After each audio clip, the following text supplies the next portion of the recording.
Genesis 11 includes another crucial event in world history that explains a lot about our origins that Darwinism can't.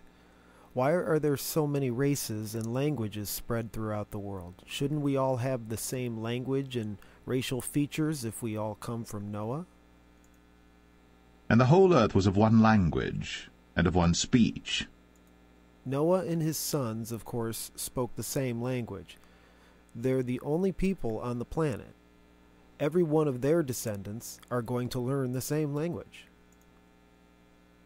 And it came to pass, as they journeyed from the east, that they found a plain in the land of Shinar, and they dwelt there. This area is believed to be southern Iraq. We will hear about Shinar again. I don't think anybody's split up yet. I believe the word they here refers to everyone on the whole earth in verse 1. There are not that many names in the last chapter. Give each name a wife and other sons and daughters, and you're still looking at hundreds of people the first few generations. Of course, they stuck together at first. And they said one to another, Go to, let us make brick, and burn them thoroughly. And they had brick for stone, and slime had they for mortar. Mankind's ability to build buildings has led to many problems in some ways. Don't get me wrong, we need shelter. That's the first thing they do on Survivor. They build a shelter. But the people who can build buildings get filled with pride against the people who can't. They think they're smarter and stronger. They stick together and conspire how to manipulate the rest of us. It's been going on since the beginning, and it's still going on today. I'm talking about secret societies like the Masons, not the average carpenter. They said, Go to, let us build us a city and a tower, whose top may reach unto heaven.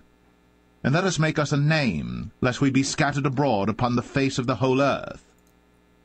And when unsaved men gather together, they build cities with tall buildings. The hundreds or thousands of people around at this time weren't spreading around the globe as God told them to.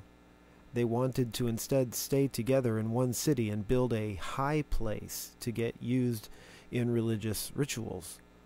Cities breed corruption. God needed to take care of this first city.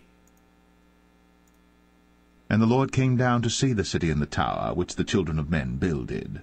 And the Lord said, Behold, the people is one, and they have all one language. And this they begin to do? And now nothing will be restrained from them, which they have imagined to do. Notice it says, the children of men. Later generations that didn't experience the flood are building the tower. Go to, let us go down, and there confound their language, that they may not understand one another's speech. This is probably one of the biggest miracles in the Bible. Just imagine if, let's say, 90% of the people you knew, outside of your own family, just all of a sudden started speaking different languages. Nobody can understand each other. Families flock together, and everyone leaves the city. So the Lord scattered them abroad from thence upon the face of all the earth, and they left off to build the city. Therefore is the name of it called Babel, because the Lord did there confound the language of all the earth, and from thence did the Lord scatter them abroad upon the face of all the earth. This must be Nimrod's Babel. He's only the second new generation after the flood. Peleg is born approximately 100 years after the flood in the fourth new generation. Nimrod would have been 2 generations older by that point, and probably started building the tower just before the time of Peleg's birth. So I believe this event probably happened approximately 100 years after the flood, and approximately 250 years before Abram is called by God. These are the generations of Shem. Shem was 100 years old, and begat Arphaxad 2 years after the flood. And Shem lived after he begat Arphaxad 500 years, and begat sons and daughters. And Arphaxad lived 35 years, and begat Salah. And Arphaxad lived after he begat Salah 403 years, and begat sons and daughters. And Salah lived 30 years, and begat Eber. And Salah lived after he begat Eber 403 years, and begat sons and daughters. And Eber lived 34 years, and begat Peleg. And Eber lived after he begat Peleg 430 years, and begat sons and daughters. And Peleg lived 30 years, and begat Reu. And Peleg lived after he begat Reu 209 years, and begat sons and daughters. And Reu lived 32 years, and begat Serug. And Reu lived after he begat Serug 207 years, and begat sons and daughters. And Serug lived 30 years, and begat Nahor. And Serug lived after he begat Nahor 200 years, and begat sons and daughters. And Nahor lived 29 years, and begat Terah.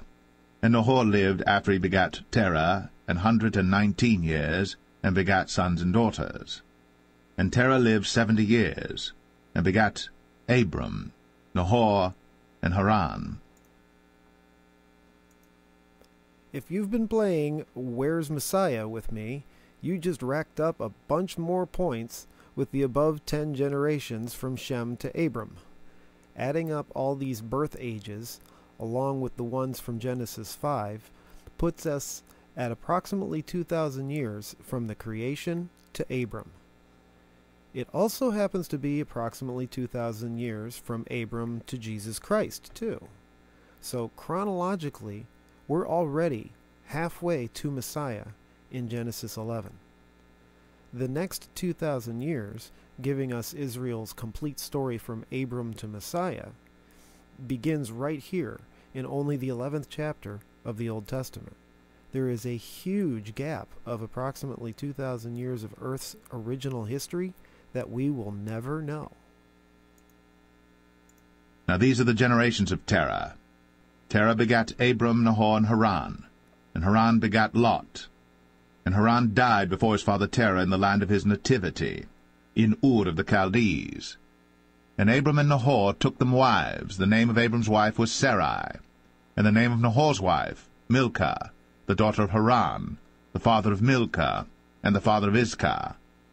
But Sarai was barren, she had no child.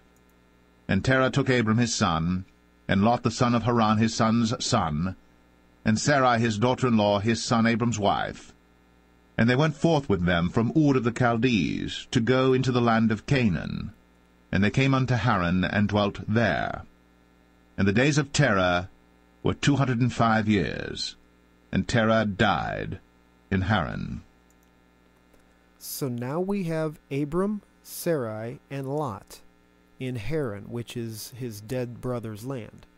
They traveled there from near Babel on the way to Canaan with Abram's dad, but he died in Haran. The next chapter begins the story of the patriarchs Abraham, Isaac, and Jacob, and the 12 tribes of Israel that are followed throughout the rest of the Old Testament. Having said that, these first 11 chapters are the foundation for the next approximately 2,000 years, leading us to Messiah. Our faith as Christians can't be weak when it comes to these chapters. The entire Word of God, from beginning to end, is relevant. If the foundations be destroyed, what can the righteous do?